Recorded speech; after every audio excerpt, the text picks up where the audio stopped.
Ketika umur 14 tahun, saya berangkat ke Mekah dan Madinah bersama kakakku Kiai Haji Ali Hisham, untuk menunaikan ibadah haji dan umroh, beserta ziarah kepada Rasulullah Shallallahu Alaihi Wasallam.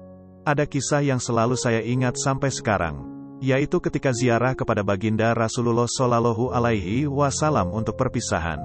Waktu itu kami berada di depan kuburan baginda Nabi, tiba-tiba air mata tak terbendung mengalir. Saya tidak bisa menahan tangis. Kakakku berkata, "Tenang saudaraku, jangan menangis." Beliau terus bilang jangan menangis kepadaku sampai akhirnya beliau juga menangis. Tangisku semakin menjadi, begitu juga kakakku. Kami menangis bersama hingga keluar dari Masjid Nabawi. Di umur 14 tahun ini, saya ditunangkan dengan putri Kiai Haji Abdullah Sahol, perempuan yang sampai sekarang jadi pasangan hidupku.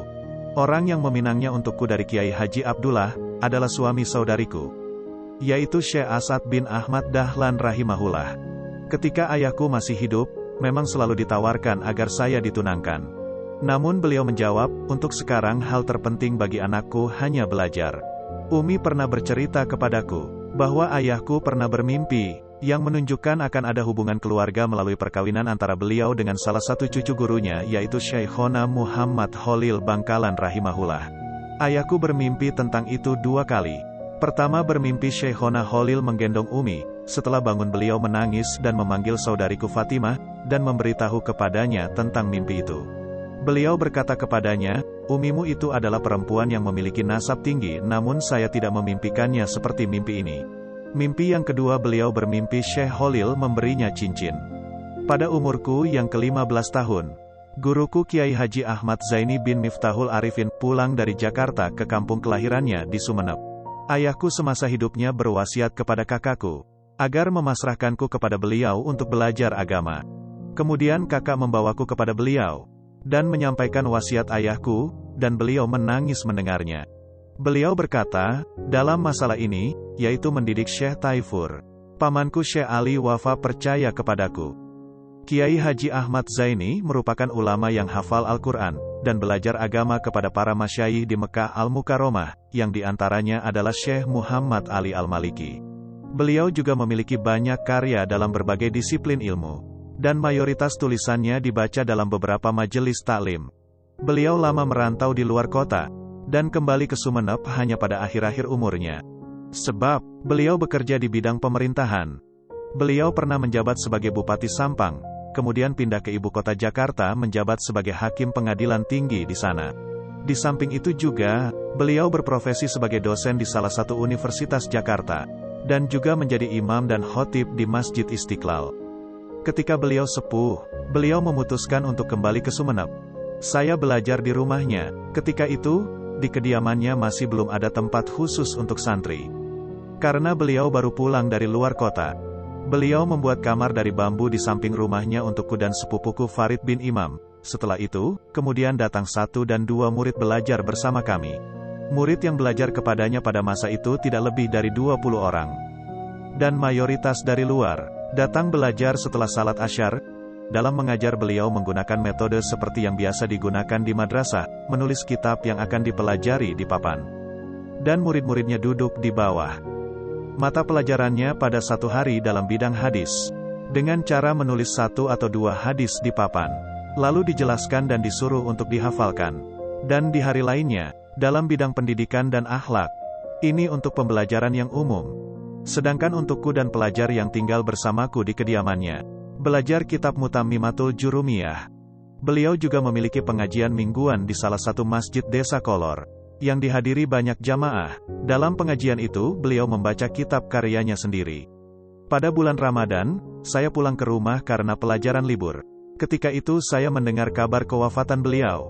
Saat itu saya masih di rumah, kemudian saya langsung pergi ke Sumeneb, dengan hati sedih menghadiri jenazahnya, dan mengantarkan kepada peristirahatannya yang terakhir di desa Banagung.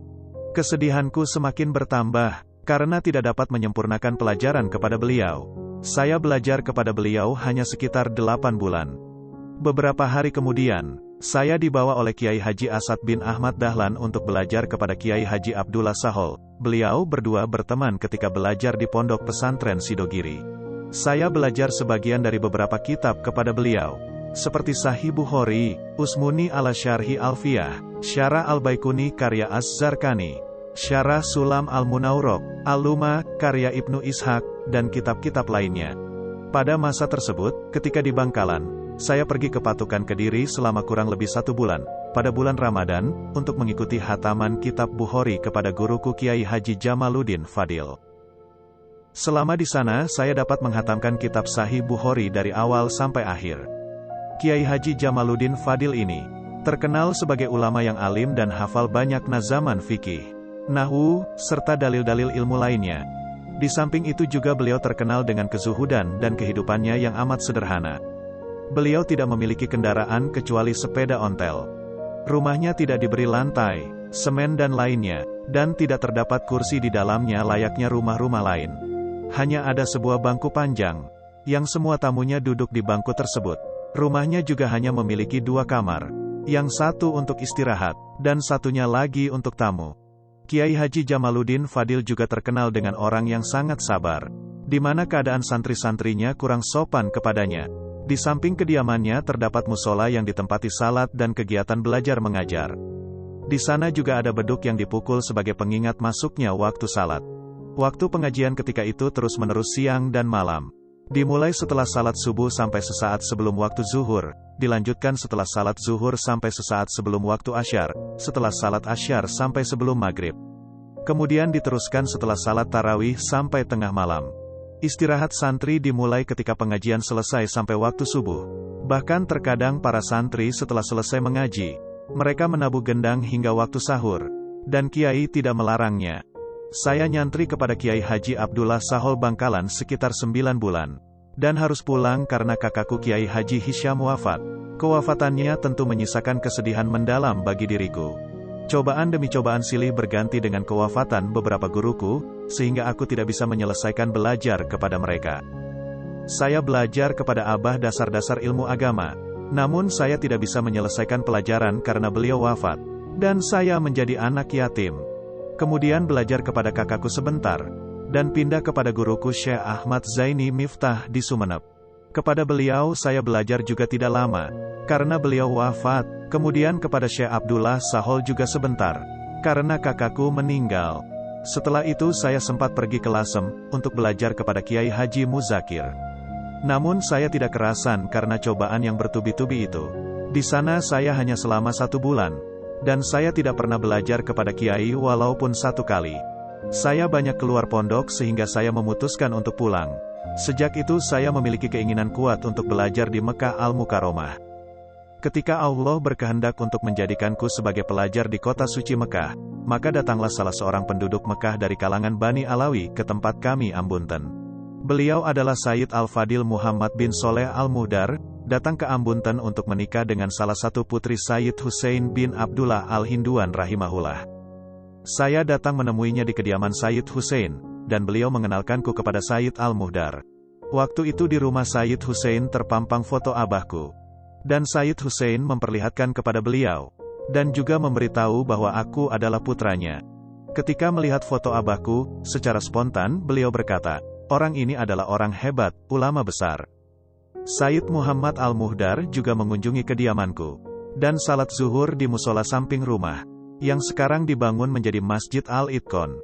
Keluarga di rumah, bahagia dengan kunjungan beliau, dan mengharap barokah darinya. Saya memberitahu kepada beliau, bahwa akan pergi ke Mekah Al-Mukarramah untuk menuntut ilmu. Beliau bahagia mendengar hal itu, lalu berkata, kalau begitu, kamu nanti harus mengunjungiku di Mekah.